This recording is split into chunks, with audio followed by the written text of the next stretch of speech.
How far can you fall and still survive? That's a question that really gets you thinking, doesn't it?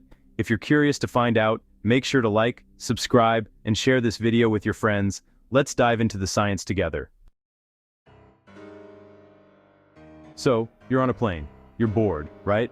You stare out the window at the clouds drifting by, and then you start to wonder, what would happen if you just couldn't resist the urge to open the emergency exit and plummet to the earth below? Is death certain in such a scenario?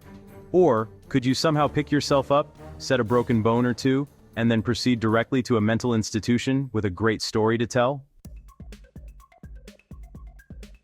Alright, how to survive a high fall, that's the real question, isn't it? Let's dive into that. Let's first toss out some variables that often bog down this fair, albeit morbid, question. Forget Felix Baumgartner, the man who filmed himself jumping from 128,100 feet. He had a cool, pressurized suit and a parachute. And let's set aside what freefall experts have coined wreckage riders, those who have fallen while trapped inside a portion of broken aircraft.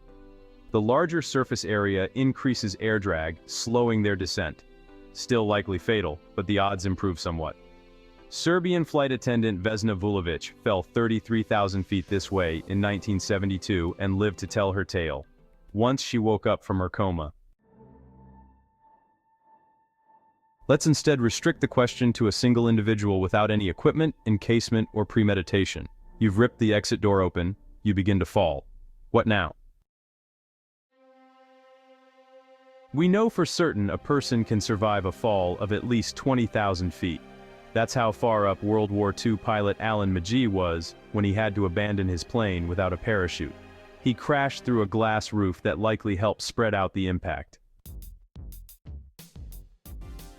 According to James Kakalios, a professor at the School of Physics and Astronomy at the University of Minnesota, how and where you land is one of the major factors in whether you get up from the ground or go 6 feet further into it. He explained, if you can make the time landing longer, the force needed to stop you is smaller. Think of punching a wall or a mattress. The wall is rigid and the time of interaction is short, so the force is large. People who have survived falls, they've managed to increase that time, even if it's in milliseconds. From 1 millisecond to 3, that's 3 times longer, 3 times less force needed for the same change in momentum. McGee's glass landing likely reduced the impact. Other survivors have plummeted into snow, trees, or something that can better absorb your landing than, say, concrete. The other major factor? Slowing your descent. Increasing surface area means more energy is required to push air out of your way, slowing you down. The flying squirrel position, with your body splayed out, is definitely preferred over falling feet or head first.